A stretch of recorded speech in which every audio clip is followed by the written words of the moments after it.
এই প্রশ্নটা কি আপনি তাদের মা বাবার সামনে করেছেন? দেখুন, অভয়ের মা বাবার সাথে আমাদের দীর্ঘ আলোচনা হয়েছে, আমাদের সাথে তাদের যোগাযোগ আছে। যদি তাদের কোনো প্রয়োজন হয় তারা অবশ্যই আমাদের জানাবেন। এবং যে সাধারণ মানুষেরা আমাদেরকে এই টাকা তহবিলে দিয়েছেন, আমাদের কাছে হিসেব হয়েছে। আমরা এর আগে বারবার বলেছি, নতুন করে বলার কিছু নেই। আমরা এই কথা বারবার বলেছি যে এই টাকার হিসেব আমরা প্রয়োজনে অডিট হলে দেবো, কিন্তু কাকে দেবো?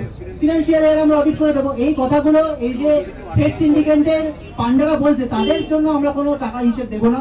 সাধারণ মানুষ যদি এই টাকার হিসেব চান, অবশ্যই আমাদের কাছে হিসেব রয়েছে। এবং যদি আমার বাবা মা যদি এই জায়গা থেকে কোনো সাহায্য চান, কোনো জায়গায় চান, অবশ্যই আমাদের সাথে তাদের সব কথা হয়েছে। তারা সবসময় বলে রেখেছেন যে যদি প্রয়োজন হয় অবশ্যই আমরা জানাবো। ফলত এই কথাগুলো আসলে আন্দোলনকে কালিমালিপ্ত করা এবং গুলিয়ে দেওয়ার চেষ্টা। এই প্রশ্নগুলো আপনি ঠিক যেভাবে আমাদের করছেন, বাকিদেরও এই প্রশ্নগুলো কিন্তু করুন। যারা আপনারা ছাত্র সংসদ নির্বাচনের কথা বলেছিলেন, যারা থ্রেড কালচার চালাচ্ছে, ছাত্র সংসদ নির্বাচন না হলে যারা রয়েছে বিভিন্ন ক্যাম্পাসে, তাদেরকে সরানো যাবে না। এখনো পর্যন্ত সরকার 2017 সালের পর ছাত্র সংসদ কোনো ক্যাম্পাসে হয়। কি বলবেন এই বিষয়ে? দেখুন, আমাদের তো সেই জায়গা থেকে দাবি ছিল যে এই যে প্রত্যেকটা হাসপাতালে, প্রত্যেকটা কলেজ ক্যাম্পাসে এই যে ভয়ের রাজনীতি গড়ে উঠছে, যার আলটিমেট, যার মানে কি বলবো, চূড়ান্ত পরিণতি আমাদের অভয়ের মতো ঘটনা। সেই ঘটনাকে স্ট্রাকচারালি ঢুকতে গেলে প্রত্যেকটা জায়গায় গণতান্ত্রিক নির্বাচন করতে হবে।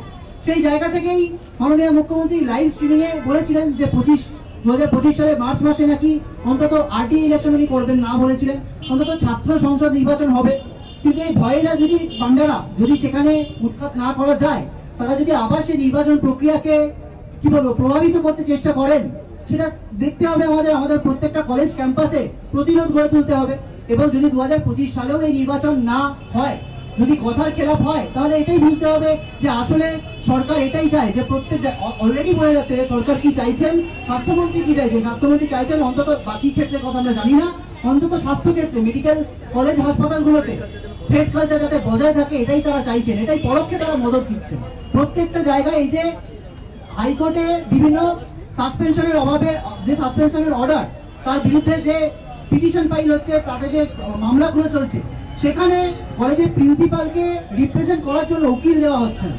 সরকারি যে উকিলদের পাঠানো হচ্ছে, সেই উকিলরা বয়ান পাল্টে দিচ্ছেন। প্রিন্সিপালদের উপর চাপ দেওয়া হচ্ছে যে আপনি বলুন যে সাসপেনশন করে আমি ভুল করে ফেলেছি, বলুন যে আমাকে ঘেরাও করা হয়েছে, সেই জন্য আমি সাসপেন্ড করেছি। এই চাপ প্রত্যক্ষভাবে ওপর থেকে আসছে, আমরা জানি কোথা থেকে আসছে। ফলত নবান্নের মিটিং এ যখন স্বাস্থ্যমন্ত্রী বলেছিলেন, মুখ্যমন্ত্রী বলেছিলেন যে অভিযোগ করলেই তাকে অভিযুক্ত বলা যায় না, আজকে সেটা তারই প্রতিফলন। তারাই পক্ষ নিচ্ছেন। এই থ্রেড কালচারের বিরূপক্ষ এদেরই পক্ষ নিচ্ছেন। আরজি করের যে থ্রেড কালচারের যে মামলা, সেই মামলা দিনের পর দিন পিছিয়ে যাচ্ছে। তার কারণ তারা জানে যে এই ক্ষেত্রে প্রমাণ অনেকটা বেশি রয়েছে, সেই জায়গা থেকে বারবার পিছিয়ে দেওয়া হচ্ছে। ফলত সরকার, স্বাস্থ্যমন্ত্রী তিনি কার পক্ষ নেবেন, থ্রেড কালচারের পক্ষই যে নেবেন, সেটা আস্তে আস্তে সুস্পষ্ট হয়ে উঠছে। এর বিরুদ্ধে কিন্তু আমাদের লড়াই জারি থাকবে। লড়াই জারি থাকবে রাজপথে, লড়াই জারি থাকবে আদালতে, লড়াই জারি থাকবে আমাদের বিভিন্ন কর্মসূচির মাধ্যমে। দাবি ত্যাগ এই চ্যানেল কোনো প্রচার করে না। হিংসাত্মক, ক্ষতিকারক বা অবৈধ কার্যকলাপ এই চ্যানেল দ্বারা প্রদত্ত সমস্ত বিষয়বস্তু শুধুমাত্র একটি শিক্ষামূলক উদ্দেশ্যের জন্য। ধন্যবাদ। শুভেচ্ছা টিম আমার বাংলা নিউজ।